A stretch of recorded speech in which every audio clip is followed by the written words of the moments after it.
Capitol once again the epicenter of a union rights battle.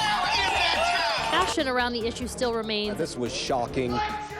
There are heavy police officers around the Capitol. At one point, police did need to get involved. Lots of controversy, big crowds here. It's disgusting, it's despicable. It means the way of operating and doing business here in the great state. That's outrageous. Right-to-work legislation that has spurred protests in other states could be pushed through one house in Wisconsin over the course of a couple of days. This morning, Republican lawmakers announced their plan to take up the bill next week. The lawmakers in favor of this measure say they're pushing it through now because they have the votes to do so. It's a fairly simple bill. Under the bill, private sector workers could not be required to join a union or pay dues in order to have a job. This is something that could once again jumpstart the state's economy. This won't create any jobs, not one job. Businesses have now been put on alert. Leah Lynchai joins us with how they're preparing for what could be another wave of rallies around the Capitol. Now, of course, those businesses that we talked to remember 2011's rallies pretty clearly, but they're still not sure what to expect this time around. Located just feet from the place protesters stood 4 years ago, workers at Capitol Kids haven't forgotten the sight outside their store. Well, it's pretty amazing to be standing in a store like this and looking out the window and seeing 100,000 people walking by. While it didn't necessarily hurt business, the rallies didn't really help either. People who are downtown to participate in a protest aren't coming downtown to go shopping. Sammy Baxter remembers watching the Capitol from afar. Now she's preparing for protests from behind the counter. Yeah, I think it's good for business. I mean, any street traffic is good traffic. Hi everyone, Valina Jones here at the Right to Work protest here at the Capitol on Saturday. Speakers are asking people to come out on Monday to testify against the legislation. Continuing coverage now at the Capitol, where thousands of protesters turned out again this afternoon. This is a battleground, whether people believe it or not, and you have to act. To fight, union workers from all over the state are battling to protect the rights they fear could be taken away. Are we fired up? Let's go get them! Outside the state capitol, the crowd fired up. Democrats showing solidarity against right to work. Inside, the first steps toward making it legal. Complete team coverage on the right to work debate starts now. The state capitol once again the epicenter of a union rights battle. Right to work supporters say it will free workers. Critics argue it'll hurt wages and jobs. Our team coverage includes Valina Jones tonight, but we start with political reporter Jessica Arp. Jess? Well, the reason that the crowds are filling the Capitol today, and you can still hear some protesters here singing this evening, is the fast-track right to work bill getting a hearing and expected to get a vote yet this evening in the Senate Labor Committee. Both sides arguing over what's best for the state. This issue, at its heart, is about worker freedom. He was followed by researchers, union members and leaders, businesses and business groups, all sharing what right to work means to them.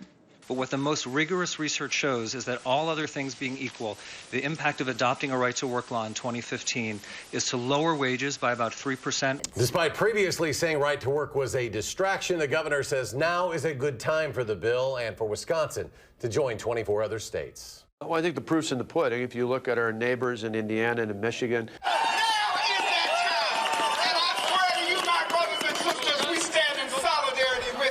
Nearly 2,000 people showed up at the Capitol over the noon hour. Our team coverage continues now with Valina Jones, who covered that rally. Valina? Thousands of people turned out to the Capitol today for that rally. It's not right to work legislation. This is union busting legislation. It's a setting smaller in size, but similar in feeling to the 2011 Act 10 protest. It's kind of sad that we have to be here, that, you know, everything we've heard about our governor, let's move forward, let's move forward.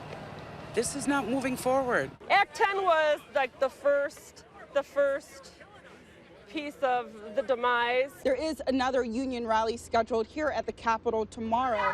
You got your idea, silence people.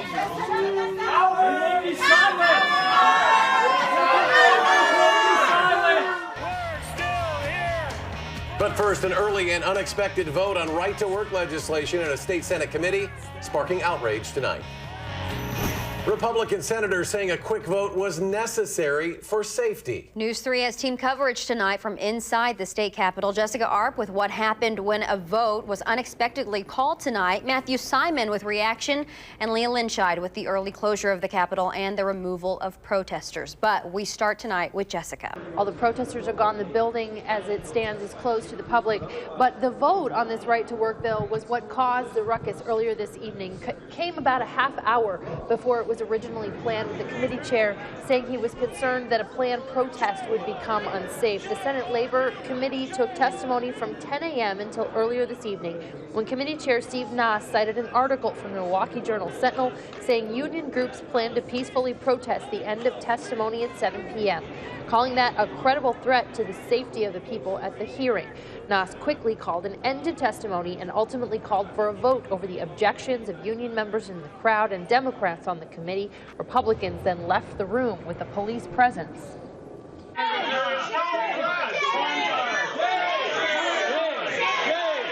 I think it started to rise to a level where I got concerned. I did get concerned, especially when people were out of their chairs and started to move forward. What do you say to the protesters, though, who say that they were just exercising a peaceful right to protest and that there was no threat, as you say, to anyone's safety, that the hearing could have continued and they could have protested peacefully? We don't know that people wouldn't have been hurt. We don't know. They short-circuited a public hearing over a rumor that something might happen. That's outrageous.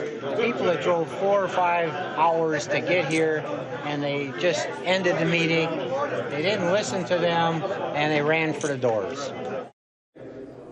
Now, this sets things up for an interesting day tomorrow. Now, the vote on that committee ultimately was 3-1. Senator Chris Larson did not record a vote in the committee. This will then send this bill, though, to the floor of the state Senate. The union groups who organized this protest are saying that the meeting was called short for no reason. Matthew Simon has more from them tonight. We witnessed this meeting. To the folks watching from the inside, this was shocking. To many of them, that shock turning to anger in some cases over what they were hearing, over what they were not understanding, and then it turned to yelling. We cannot repeat much of what was said, but what we can tell you is we heard the word shame repeated over and over again, and then those doors were locked. Folks already angry over this bill, yelling outside, trying to get inside, downright confusion in that room, as moments later the Democratic committee members who had stayed confirmed to a dismayed audience during all that yelling the vote had taken place and the bill was headed to the Senate. Those who did not get a chance to speak say they were disgusted by what they saw.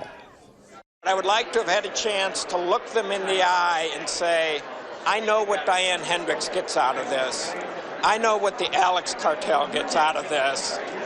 But what do the Wisconsin voters that put you in office get out of this? Look me in the eye and tell me this is what's best for the people of Wisconsin. I thought it was really disgraceful. And Leah, did police need to get involved at all? For the most part, it was a pretty orderly exit for protesters out of the Capitol tonight. But yes, at one point, police did need to get involved when one protester refused to leave. Now, throughout tonight, he was one of the more vocal protesters, speaking loudly and chanting as well. But police arrested him shortly after 8:30 after he refused to leave. The Department of Administration tells us it was the only arrest of the night. Now, most of the protesters left the building at 8, and that is when the Capitol was scheduled to close. They left in an orderly procession style, singing the whole way, but on the whole, Eric and Michelle, a very orderly out for protesters. This night really picked up within just the last 15 minutes or so. After 2 long days of debate, lots of controversy, big crowds here. The votes have been cast in the Senate, and as you mentioned, 17-15, it moves forward. Now, no real surprises tonight, despite the efforts of so many thousands of protesters who spent the last 2 days at the Capitol. Our political reporter, Jessica Arp, has been following these developments very closely over the last couple of days. And Jessica, tonight on the floor, lots of discussion and lots of passion. Well, that's right. And of course, this, in the end, the vote's coming down as many thought that they would. There will be no more important jobs bill in this chamber over the next 2 years. We don't know. We don't know what the cost will be to taxpayers because this bill has been rushed so fast, we haven't had a chance to stop and look. Now, we continue our coverage tonight with Matthew Simon. He really has the story of the people here. You can probably hear in this live shot. Matthew, with more than 2,000 people here just today, of course, there was some unrest. In total, 4 people arrested, but the emotion behind that when we talked to them is them saying that the right to work bill is absolutely wrong for the future of Wisconsin. Angry protesters hauled off early into the Senate's right to work debate. Emotions boiling over from those who think the idea is that wrong. Eventually, before I knew it, I was being hauled away by several police officers. One of those arrested, father of 2, Will Kramer, the former safety consultant, is not a union member. If this bill goes through, unions will be made weaker, more employees will get hurt, more employees will die. I was out here participating, and I got arrested. Kelly Albright says she got lost trying to find the restroom when she was detained. She's here because of her 21-year-old son. He comes home Sunday after finding out this explosion on Friday afternoon. He says, Mom, I gotta find another state to live in because there's no way that I'm gonna survive. I'm watching what's going on in there. Since they won't let us in, might as well. Taking all this debate in on his smartphone, Janesville electrician Bill Groves. I would hope somebody would get the message with all the people that were here earlier. I would really hope somebody would get the message that this is ignorant.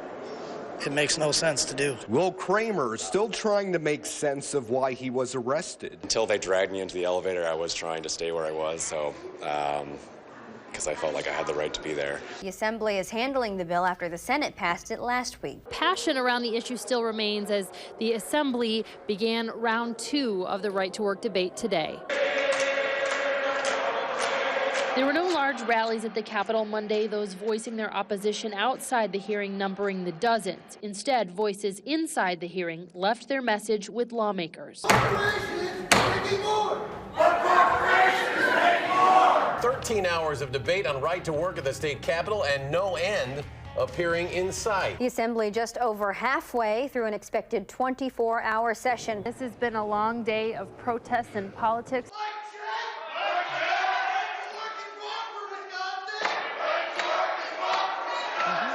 Was a loud start to a lengthy session day. Protesters yelling from the gallery, GOP leadership deciding to empty the public from the chamber, and divisive debate over a bill that's been controversial from the start. It's unfortunate to clear the gallery during an important debate like this. I bet a lot of the people who are screaming right now don't actually even understand what the bill does. The Assembly passes the bill after an all-night session. The Assembly hasn't gone more than 24 hours since the passage of Act 10. This vote not with that same drama, but right to work did pass out of this House on a party line vote. Right to work states people make between $5,000 to $6,000 less. It's not like tomorrow we're going to see, a 10,000 job announcement, but we already saw one.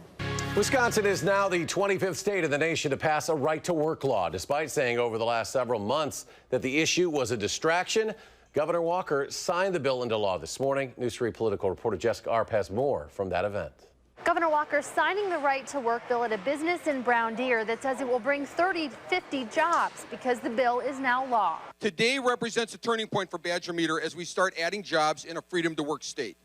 Hosting Governor Scott Walker at his Brown Deer plant, Badger Meter CEO Rich Musin says he'll be moving equipment and dozens of jobs into an open space in his facility, all because of a bill saying union membership and dues cannot be mandatory for workers. What does right to work specifically have to do with whether these jobs are placed here or not? Right to work is simply another indicator of how friendly the state is and how open the state is to competing with other states. It's a competitive issue.